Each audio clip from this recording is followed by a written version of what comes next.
Hello students. आज की class में हम यूपी से जुड़े हुए जितने भी करंट अफेयर्स हैं एक साल के, उनके बारे में पढ़ना चालू करने वाले हैं। इसका मैं पार्ट 1 लेकर के आज आई हूँ और इसी के साथ मैं पार्ट 2 भी लेकर आऊँगी बहुत जल्दी। और भी जो भी बहुत इंपॉर्टेंट रहेगा आपके एग्जाम पर्सपेक्टिव से, वो सारी चीज़ें भी हम यहाँ पर लेकर आने वाले हैं। तो मेक श्योर करें कि आप चैनल को सब्सक्राइब करके रखें और सारी प्लेलिस्ट बहुत अच्छे से पढ़ें ताकि आगे आने वाले एग्जाम में आपको सफलता मिले। तो चलिए स्टार्ट करते हैं करंट अफेयर्स के साथ। मैंने यहाँ पे क्वेश्चन के फॉर्मेट में करंट अफेयर्स दिए हुए हैं, तो आप मेरे साथ साथ इनको सॉल्व करने की भी कोशिश करेंगे ताकि आपको भी समझ में आएगा कि किस तरह से करंट अफेयर्स को आपको यहाँ पर सॉल्व करना है। तो सबसे पहला क्वेश्चन है, 1 जनवरी 2023 को उत्तर प्रदेश के कृषि मंत्री सूर्य प्रताप शाही ने घोषणा की है कि अब प्रदेश में किस राज्य की तर्ज पर कृषि सर्वेक्षण कराया जाएगा। देखिए, कृषि जो होती है उसका जो भी इम्पैक्ट रहता है वो बहुत ज़्यादा लॉन्ग टर्म के लिए रहता है, इसलिए कृषि वाला मुद्दा जो भी रहेगा उस पर क्वेश्चन आने की संभावना बहुत ज्यादा रहती है। तो इसका जो सही उत्तर है वो है ऑप्शन सी, कर्नाटक। तो अगर मैं आपको बताऊं कि अभी हाल ही में एक यूपी इंटीग्रेटेड कॉन्क्लेव हुआ है, यूपी इंटीग्रेटेड कॉन्क्लेव हुआ है। कहाँ पर हुआ है ये लखनऊ में आयोजित किया गया था। ये लखनऊ में आयोजित किया गया था, वहां पर ही इस चीज की घोषणा करी गई है कि जो कर्नाटका का कृषि सर्वेक्षण जिस तर्ज पर किया जाता उसी तर्ज पर हम भी अपना कृषि सर्वेक्षण करेंगे। तो यूपी गवर्नमेंट द्वारा ये बहुत अच्छा निर्णय लिया गया है, तो ये एग्जाम में आने की संभावना ज्यादा है। आगे बात कर लेते हैं। उत्तर प्रदेश माध्यमिक शिक्षा परिषद के प्रमुख सचिव दीपक कुमार की घोषणा के अनुसार जनवरी 2023 से राज्य बोर्ड ने शहरी क्षेत्रों में निजी स्कूल खोलने के लिए कितनी जमीन होना अनिवार्य कर दिया है। तो इसका सही आंसर जो है वो है 3000 वर्ग मीटर। देखिए, क्या होता है कि इसके पहले जो ये संख्या थी, शहरी की बात कर रही हूं मैं, शहरी में जो इन्होंने पहले अनिवार्य किया हुआ था वो किया हुआ था 650 वर्ग मीटर था पहले ये, लेकिन हाल ही में इसको कर दिया गया है 3000 वर्ग मीटर। मतलब अब आप छोटे छोटे जगहों पर स्कूल नहीं खोल पाएंगे। और दूसरा, इसमें हम ग्रामीण का भी डेटा पढ़ लेते हैं थोड़ा सा। अगर मैं ग्रामीण की बात करूं तो पहले की अगर मैं बात करूं तो पहले जो ये डेटा रखा गया था ग्रामीण के लिए वो रखा गया था 2000 वर्ग मीटर का। और अब जो इसमें नया संशोधन कर दिया गया है, अब वाला आप ध्यान रखेंगे, अगर ग्रामीण पूछ लिया तो आपको ग्रामीण भी बनना चाहिए। तो ग्रामीण में जो ये कर दिया गया, ये कर दिया गया 6000 वर्ग मीटर का। ये आप लोग एडिशनल डेटा इसमें याद रखेंगे। आगे बढ़ते हैं। फरवरी 2023 में यूपी के मुख्यमंत्री योगी आदित्यनाथ ने राज्य में गौशालाओं को चलाने के लिए एक आत्मनिर्भर मॉडल विकसित करने पर जोर दिया है और इसे वित्तीय रूप से सुरक्षित बनाने के लिए इसे किससे जोड़ने का आह्वान किया है। तो देखिए, बेसिकली ये सारी चीजें बहुत इंपॉर्टेंट रहती है जब भी हम क्या कर रहे हैं, यहाँ पर कोई एक मॉडल प्रस्तुत कर रहा है आत्मनिर्भर बनने के लिए। तो जान लेते हैं इस पे क्या क्या बात करी गई थी। इसमें एक बात बोली गई थी कि ये पीपीडी मॉडल पर बेस्ड रहेगा। पीपीडी मॉडल यहाँ पर क्या होता है, पर्सनल एंड प्रोफेशनल डेवलपमेंट, उस पर बेस्ड रहेगा ये। पर्सनल एंड प्रोफेशनल डेवलपमेंट पर बेस्ड रहेगा। और इसमें यही बात बोली गई है कि जो भी इसमें वित्तीय रूप से सुरक्षित बनाने के लिए ही गौशालाओं को इस तरह की क्रियाकलापों को यहाँ पर किया जाना है। तो प्राकृतिक खेती करना सबसे पहली बात बोली गई है। दूसरा बोला गया है गाय के गोबर का ही पेंट किया जाए और सीएनजी और सीबीजी का यूज किया जाए। तो देखिए, दो चीजें हैं, एक है सीएनजी और एक है सीबीजी। इसको हम बोलते हैं कंप्रेस्ड नेचुरल गैस। और जो दूसरा होता है ये है हमारी कंप्रेस्ड बायोगैस। ठीक है। इन दोनों की अगर मैं बात करूंगी तो क्या होता है, ये दोनों जो होती हैं ये कहीं ना कहीं मीथेन से बनती है ना। तो हमने पढ़ा ही है कि गाय को गोबर में कौन सी गैस सबसे ज्यादा मिलती है, तो वो मीथेन सबसे ज्यादा मिलती है।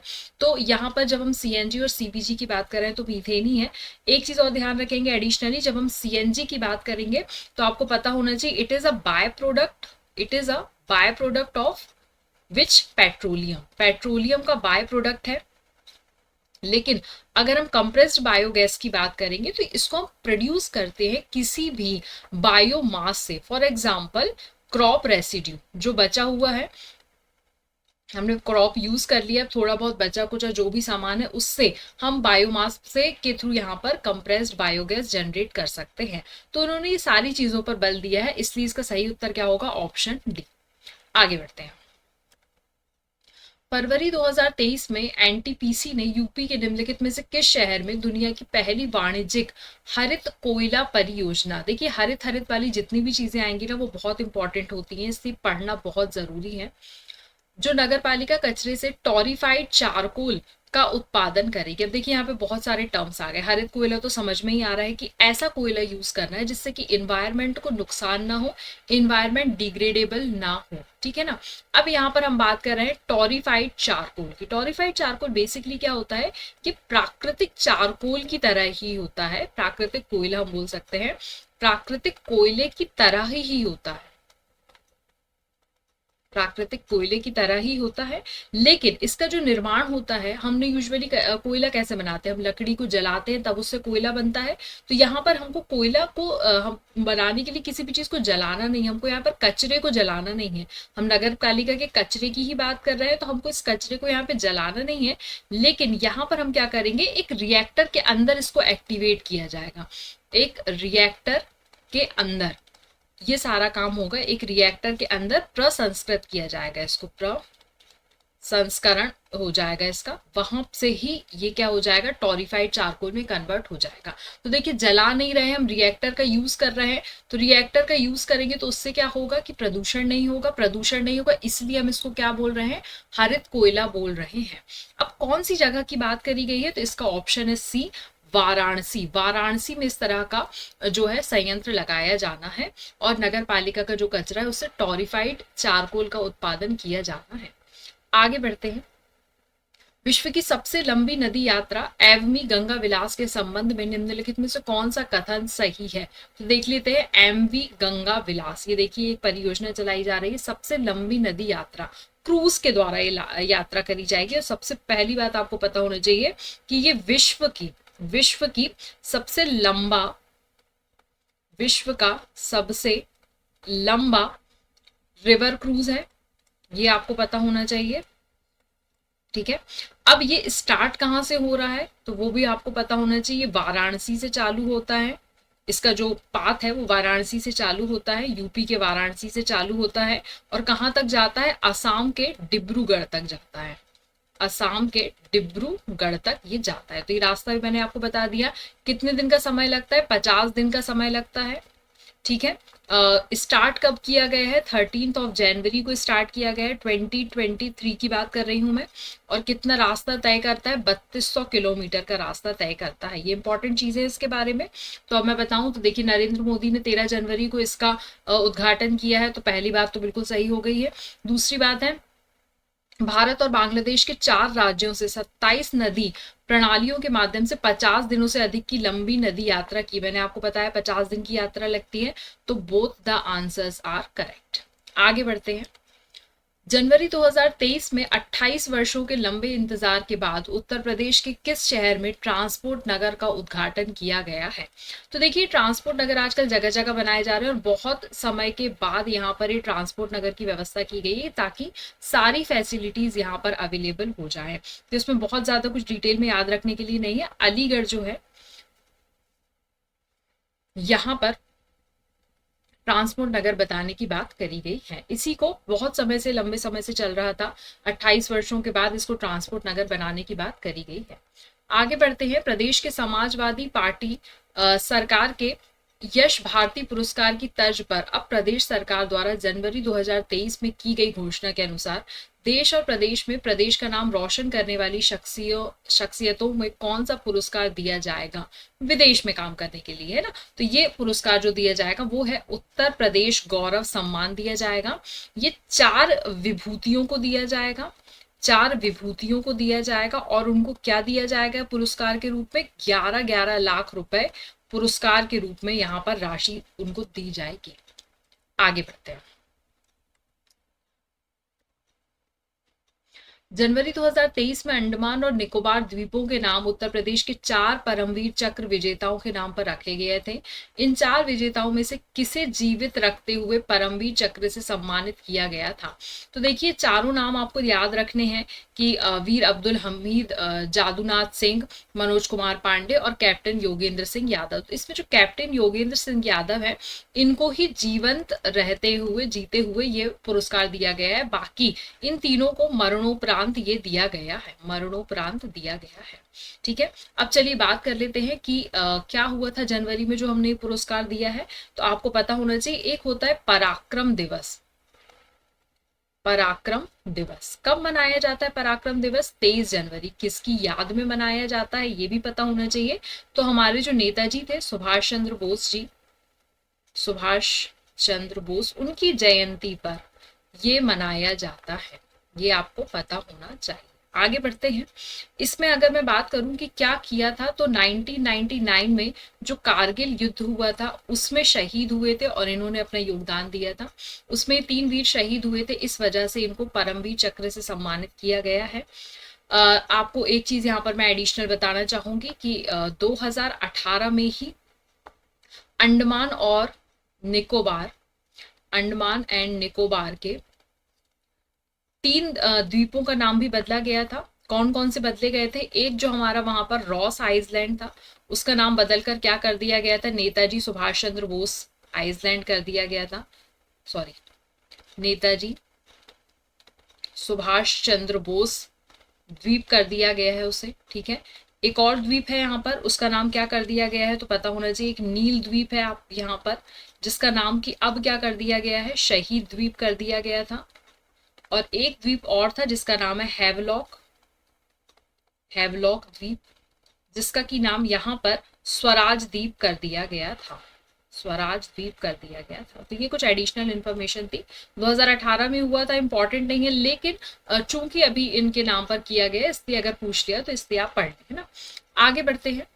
सेंट्रल विस्टा की तर्ज पर उत्तर प्रदेश में नया विधानसभा बनाया जाएगा, वर्तमान विधायिका से संबंधित कथनों पर विचार करें। अब देखिए, सेंट्रल विस्टा प्रोजेक्ट क्या है, बहुत चर्चा में रहा है, आपने सुना ही होगा। तो अगर मैं सेंट्रल विस्टा प्रोजेक्ट की बात करूं तो ये किसके लिए? नए संसद भवन के लिए प्रोजेक्ट था, नए संसद भवन के निर्माण के लिए प्रोजेक्ट था। उसी की तर्ज पर अब हमारा नया विधानसभा बनाया जा रहा है, जो कि कहाँ बन रहा है? उत्तर प्रदेश में बन रहा है।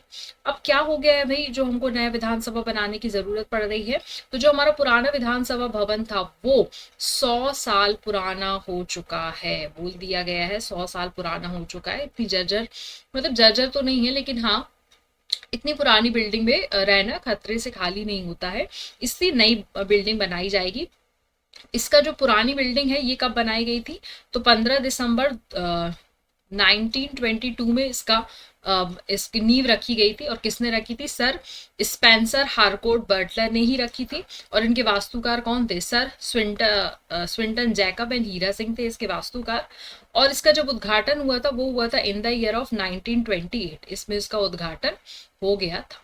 ठीक है, तो अब नया विधानसभा भवन बन रहा है। तो अब जो 18वीं विधानसभा होगी उसके सदस्य यहीं पर बैठेंगे, 18वीं विधानसभा के सदस्य अनुमान लगाया जा रहा है कि यहीं पर बैठेंगे और 2027 तक बनकर के ये तैयार हो जाएगा। अभी मौजूदा भवन 100 साल पुराना है, ये मैंने आप लोगों को बात बता दी। अब आगे बढ़ते हैं इसके साथ ही। खेलो इंडिया यूनिवर्सिटी गेम्स का शुभारंभ जीतू किस जानवर का प्रतिनिधित्व करता है? तो इसका ऑप्शन एक्चुअली में गलत दे दिया है, तो इसका ऑप्शन आप कर लीजिएगा बारहसिंगा। बारहसिंगा जो है उसको कर दिया गया है, जीतू जो है वो बारहसिंगा है, उसको किया गया है। किसने किया है? हमारे जो खेल मंत्री है, कौन है? देखिए, इसके साथ साथ थोड़ा सा रिवाइज भी कर ले। खेल मंत्री कौन है? अनुराग सिंह ठाकुर, अनुराग सिंह ठाकुर, उन्होंने किया है। ठीक, अब खेलो इंडिया यूनिवर्सिटी गेम्स जो होते हैं उसका कौन सा संस्करण होगा? तो ये तीसरा संस्करण है, तीसरे संस्करण की बात करी गई है। तीसरा संस्करण जो लखनऊ में आयोजित किया जाना है, कब से कब तक होना है? 25 मई से लेकर के 3 जून तक, 25 मई से 3 जून 2023 तक की बात करी गई है। इसमें एक चीज और ध्यान रखेंगे, खेलो इंडिया करके एक सॉन्ग भी है ना, तो खेलो इंडिया वाला जो गाना है उसके गायक कौन है, कभी अगर पूछ लिया गया आपसे तो उसके गायक कौन है, उनका नाम याद रखना है आपको, पलाश सेन उसके गायक है। ठीक है, बारहसिंगा राजकीय पशु है, इसीलिए इसे यहाँ का क्या रखा गया, शुभंकर रखा गया है। आगे बढ़ते हैं। उत्तर प्रदेश क्रिकेट एसोसिएशन में निदेशक के रूप में किसे नियुक्त किया गया है? यूपीसीए क्या है? उत्तर प्रदेश क्रिकेट एसोसिएशन है। इसमें निदेशक के रूप में किसे रखा गया है? तो देवेंद्र सिंह चौहान जी को रखा गया है। ये बहुत बेसिक सी चीज है, इनको शामिल किया गया है। और देवेंद्र सिंह चौहान जी चर्चा में क्यों है? क्योंकि पहली बार एक प्रशासनिक अधिकारी रखा गया है, प्रशासनिक अधिकारी को यहाँ पर रखा गया है। ठीक है ना, ये आईपीएस ऑफिसर रह चुके हैं, इसलिए आपको पता होना चाहिए। आगे बढ़ते हैं। टोरंटो कनाडा में बाजरा मेला और स्वराज स्वतंत्रता की गाथा का आयोजन किसने किया है? तो सौम्य मिश्रा जी ने किया है, ये आपको पता होना चाहिए। इन्होंने यहाँ पर क्या किया, 80 स्वतंत्रता सेनानियों का उल्लेख किया है। 80 स्वतंत्रता सेनानियों का उल्लेख किया है यहाँ पर। ठीक है, और ये हमारा जो बाजरा मेला है, ये मिलेट्स के रिलेटेड भी बहुत सारी चीज़ों के बारे में यहाँ पर बताया गया है, तो ये आप लोग ध्यान रखें। आगे बढ़ते हैं। उत्तर प्रदेश के निम्नलिखित में से किस जिले में एक नया महिला विश्वविद्यालय बनाया गया है? तो नया महिला विश्वविद्यालय बनाने की घोषणा, योजना जो लाई जा रही है वो कहाँ पर लाई जा रही है? गोरखपुर में।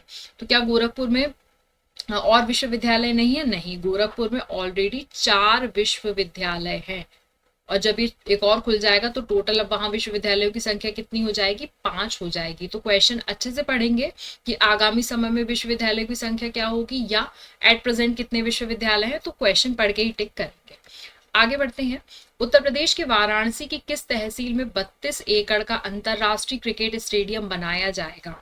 तो ये जो नाम है ये है राजा तालाब। अब ये कहाँ पर बनाया जा रहा है? तो मैंने जैसे कि यहाँ पर लिखा हुआ है वाराणसी, वाराणसी जो हमारा जिला है उसका राजा तालाब डिस्ट्रिक्ट है, राजा तालाब तहसील है। उस तहसील के अंदर एक गांव है, वहां बनाया जा रहा है जिसका नाम है गंजारी गांव। गंजारी गांव, यहां पर ये इंटरनेशनल स्टेडियम बनाया जा रहा है। ठीक है, आगे बढ़ते हैं। उत्तर प्रदेश के वाराणसी में जल टैक्सियां शुरू की गई हैं, जो किन 2 घाटों के बीच चलेंगी? तो ये चलेंगी नमो घाट से 80 घाट के बीच में। किराया कितना रहेगा? 15 रुपए मात्र, है ना, पर पर्सन 15 रुपए बस लगेगा आपको। और बेसिकली अभी ये 4 घाटों को ही कनेक्ट करती हुई जा रही हैं, और बीच बीच में छोटे छोटे घाटों को भी कनेक्ट करने की बात इसमें करी गई है। आगे बढ़ते हैं। डॉक्टर अभिषेक पाठक को किस क्षेत्र के शोध के लिए AAN पुरस्कार प्राप्त हुआ है? AAN पुरस्कार, इसका मतलब होता है, ये होता है अमेरिकन अकेडमिक न्यूरोलॉजी, इस डिपार्टमेंट द्वारा ये पुरस्कार इनको दिया गया है। किस चीज के लिए दिया गया है? पक्षाघात के कारण रोकथाम और सतर्कता। अब पक्षाघात क्या होता है? लकवा जो लग जाता है इंसान को, उसके बारे में इन्होंने चर्चा करी है। तो डॉक्टर अभिषेक पाठक जी को भी मिला, और इनके साथ एक व्यक्ति का और नाम याद रखेंगे, डॉक्टर आनंद। दोनों अगर पूछ लिया तो आपको ध्यान रहना चाहिए कि इन दोनों को संयुक्त रूप से ये पुरस्कार मिला हुआ है। ठीक है, होप शायद आप लोगों से भी क्वेश्चंस बन रहे होंगे, इससे आपका भी रिवीजन होता जाएगा और आपको भी पता चलेगा कि आपने करंट अफेयर्स कितना प्रिपेयर किया है। और हो सकता है कोशिश ये करिए कि मैं अगर एक क्वेश्चन लेके आ रही हूँ, उसका मैं अगर कुछ डिटेल बता रही हूँ, तो वो डिटेल भी आप नोट करते चले, और उससे मिलता जुलता अगर कुछ प्रश्न आपको मिलता है करंट अफेयर्स से रिलेटेड, तो उसको भी साथ साथ में तैयार करते चले। इससे ये होगा कि एक क्वेश्चन के साथ आपके 2 से 3 क्वेश्चन साथ साथ में प्रिपेयर होते जाएंगे। ठीक है ना, आगे बढ़ते हैं। महिलाओं पर विशेष ध्यान देने के साथ ग्रामीण क्षेत्रों में डिजिटल लेन देन को बढ़ावा देने के उद्देश्य से समर्थ अभियान किस मंत्रालय द्वारा दिया गया है? ठीक है, तो ग्रामीण विकास मंत्रालय द्वारा ये दिया गया है। इसमें क्या बोला है कि जो हमारे 50,000 ग्राम पंचायतें हैं, 50,000 ग्राम पंचायतें हैं, वहां पर ये समर्थ अभियान चला जाएगा। चूंकि महिलाओं के लिए चलाया जा रहा है इसलिए इंपॉर्टेंट हो जाता है। जैसे कि मैं अगर बोलूं तो एक कोड अगर आप याद रखेंगे GYAN ज्ञान करके, तो दैट इज हमारे मैंने आप लोगों को एक स्लाइड में और बताया है इसके बारे में कि हमको गरीब और हमारे यूथ, हमारे अन्नदाता, किसान और एन से नारी, ये बहुत बेसिक उद्देश्य रहा है हर बार के बजट का, इसीलिए आप लोगों को इन चारों से रिलेटेड क्वेश्चंस आने की संभावना बहुत ज्यादा है। इसलिए महिलाओं पर फोकस्ड अगर बात आई है, समर्थ अभियान की बात आई है, तो आप ध्यान रखेंगे कि ग्रामीण विकास मंत्रालय द्वारा ये पहल चालू की गई है, ठीक है ना। और ये जो अभियान है ये कब से कब तक चलाया जाना है, तो 1 फरवरी से लेकर 15 अगस्त 2023 तक, ठीक है। आगे बढ़ते हैं। राष्ट्रीय चिकित्सा आयोग एनएमसी ने किस विभाग को राज्य के सभी चिकित्सा विश्वविद्यालयों, महाविद्यालयों और शैक्षणिक संस्थाओं में अनिवार्य कर दिया है, तो आपातकालीन चिकित्सा। देखिए बहुत बेसिक चीज है, इसको आप ऐसे भी समझ सकते हैं कि कौन सी चीज अनिवार्य हो गया। अब रेडियोलॉजी तो अनिवार्य हो नहीं सकती, मनोविज्ञान भी कोई इतना जरूरी नहीं कि हर जगह उसके लिए स्पेशल स्कूल्स होते हैं। नेत्र विज्ञान के आप लोग ने देखा है जगह जगह बहुत सारे आंखों के डॉक्टर यूजुअली बैठते ही हैं, तो मिल जाते हैं इजीली। लेकिन आपातकालीन चिकित्सा जो होती है उसके क्लिनिक्स आपको नहीं मिलते हैं, इसलिए आप अगर पढ़ा नहीं भी होता है तो भी आप इसमें थोड़ा सा अपना दिमाग लगा के एलिमिनेट करके सॉल्व कर सकते हैं। बहुत बार ऐसा होता है कि पूरा करंट अफेयर्स हमारा पढ़ा हुआ नहीं रहता है, तो थोड़ा सा दिमाग लगा के एलिमिनेट करने की भी कोशिश किया करेंगे, है ना। आगे बढ़ते। विश्व के सबसे लंबे गीत रामचरितमानस को किसने अपनी आवाज दी है, तो इनका नाम याद रखेंगे आप लोग। आंसर है इसका ए, डॉक्टर जगदीश पिल्लई, इनके द्वारा आवाज दी गई है। ये बहुत बेसिक चीज है, इसमें डिटेल में कुछ है भी नहीं पढ़ाने के लिए।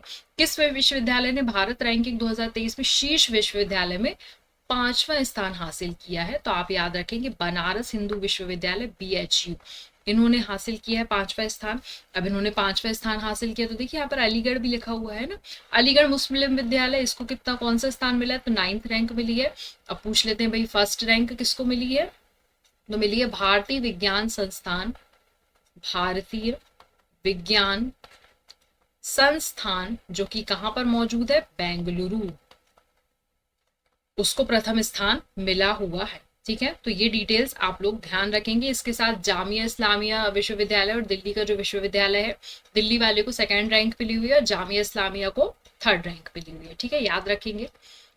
उत्तर प्रदेश में मिशन नंद बाबा के लिए कौन सा विभाग जिम्मेदार है, अब देखिए ये भी बेसिक अंडरस्टैंडिंग से सॉल्व हो जाएगा। नंद बाबा किससे रिलेट करते हैं, कृष्ण जी से, है ना। तो कृष्ण जी से रिलेट करते हैं, तो कृष्ण जी क्या थे आपको पता है, वो ग्वालों के साथ रहते थे, है ना। तो कहीं ना कहीं ये किससे रिलेट करता है, पशुधन एंड डेयरी विभाग से रिलेट करता है। थोड़ा सा ये भी ऐसा है कंसेप्चुअल, इसमें कुछ चीज है नहीं, आप थोड़ा सा दिमाग लगा के इसे भी सॉल्व कर सकते हैं, ठीक है।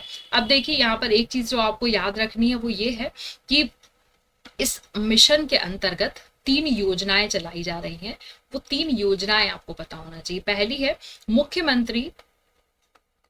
मुख्यमंत्री स्वदेशी गौ संवर्धन योजना, स्वदेशी गौ संवर्धन योजना, पहली तो योजना ये हो गई आपकी। दूसरी योजना की अगर मैं बात करूं तो दूसरी योजना है मुख्यमंत्री प्रगतिशील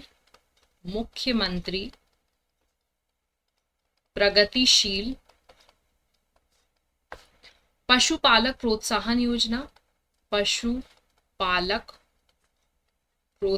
योजना, इस मिशन के अंतर्गत ही है। और 3rd योजना जो इसके अंतर्गत है वो है नंदिनी कृषक समृद्धि योजना। तो देखिए एक क्वेश्चन के साथ 3 क्वेश्चन प्रिपेयर हो गए, 4 क्वेश्चन है ना। तो ऐसे ही आपको भी प्रिपेयर करना है करंट अफेयर्स जब भी आप पढ़ें। नेक्स्ट क्वेश्चन है किस परियोजना का उद्देश्य अयोध्या के माध्यम से प्रयागराज और प्रतापगढ़ के बीच कनेक्टिविटी को सुधार करना है, तो NH31 सड़क मार्ग की सुरक्षा कार्य से है। NH31 जो है वो बहुत इंपॉर्टेंट जगहों को जोड़ता है, किस को, संगम को जोड़ता है अयोध्या से, इसलिए इंपॉर्टेंस कहीं ना कहीं रखता है कि बहुत अच्छे स्थान है ये और इन स्थानों को जोड़ता है, तो यहाँ की जो सुरक्षा है वो बहुत अच्छी होनी चाहिए, कनेक्टिविटी बहुत अच्छी होनी चाहिए। शक्ति दीदी अभियान का प्राथमिक लक्ष्य क्या है, देखिए महिलाएं लिखा ही हुआ है, लेकिन महिलाओं के खिलाफ अपराध को कम करना। शक्ति दीदी है ना, ऐसे ही हमने अभी बजट में पढ़ा हुआ है, कौन सी दीदी, लखपति दीदी, है ना। तो थोड़ी सी चीजें यहाँ से भी साथ साथ में पढ़ते चले, रिवाइज करते चले, कनेक्ट करते चले, तो बहुत अच्छा होगा। आगे बढ़ लेते हैं हम। कैनाइन प्रोजेक्ट के अंतर्गत उन्नत अनुसंधान केंद्र कहाँ स्थापित किया जाएगा, बरेली में। कैनाइन परियोजना है किसके लिए? ये है कुत्तों पर शोध करने के लिए, कुत्तों पर शोध करने के लिए, ठीक है ना। तो ये पहला है, देश का पहला है केंद्र जहां पर कुत्तों पर शोध करने के लिए खुल रहा है, ठीक है। देश का पहला है, ये याद रखेंगे। इसके पश्चात ये काम हो जाएगा हमारा। उसके पश्चात एक virtual dog and virtual anatomy या एनाटॉमी की भी बात करी गई है, की भी प्रस्तावना की गई है, प्रस्तावित किया गया है, ठीक है ना। इसको भी प्रस्तावित किया गया है, ये भी आप लोगों को पता होना चाहिए। आगे बढ़ते हैं। उत्तर प्रदेश के 4 शहरों में नए सॉफ्टवेयर टेक्नोलॉजी पार्क विकसित किए जाएंगे। निम्नलिखित में से कौन सा शहर उनमें से एक नहीं है? देखिए, इसमें जो 4 शहर हैं, पहले मैं आप उसका नाम बता देती हूँ आपको, तो आप लोगों को इजीली एलिमिनेट करते बनेगा। एक शहर है आगरा, दूसरा है हमारा वही बरेली, तीसरा है गोरखपुर और चौथा है वाराणसी। ऑप्शन कौन सा एलिमिनेट हो जाएगा यहाँ पर? देखिए, प्रयागराज नहीं है, प्रयागराज है ना। तो आगरा, गोरखपुर, वाराणसी तो है। अगर बरेली लिखा होता तो फिर तो ये क्वेश्चन ही गलत हो जाता है ना। तो ये 4 आप लोगों को याद रखना है कहाँ पर सॉफ्टवेयर टेक्नोलॉजी पार्क विकसित किए गए हैं, ठीक है। तो यहाँ पर ये हमारा 25 क्वेश्चंस का फर्स्ट पार्ट कंप्लीट होता है। सेकेंड पार्ट में मैं इसके आगे के क्वेश्चंस लेके आऊंगी। अभी तो हमने कुछ मंथ के ही कवर किए हैं। आपको 1 साल का करंट अफेयर्स पढ़ना ही पढ़ना है जब भी आप यूपीपीएससी का एग्जाम देने जा रहे हैं, क्योंकि करंट अफेयर्स का बहुत ज़्यादा योगदान रहता है यूपीपीएससी में। तो प्रीलिम्स के लिए बहुत अच्छी सीरीज चल रही है और मैं चाहूंगी कि आप लोग चैनल को सब्सक्राइब करके रखें। 10 सिलेक्शन क्लासेस के सारे वीडियोस देखें ताकि ज़्यादा से ज़्यादा नंबर आप लोगों का सिलेक्शन हो सके। आई होप आप लोगों को सारी चीज़ समझ में आई हो। Thank you so much.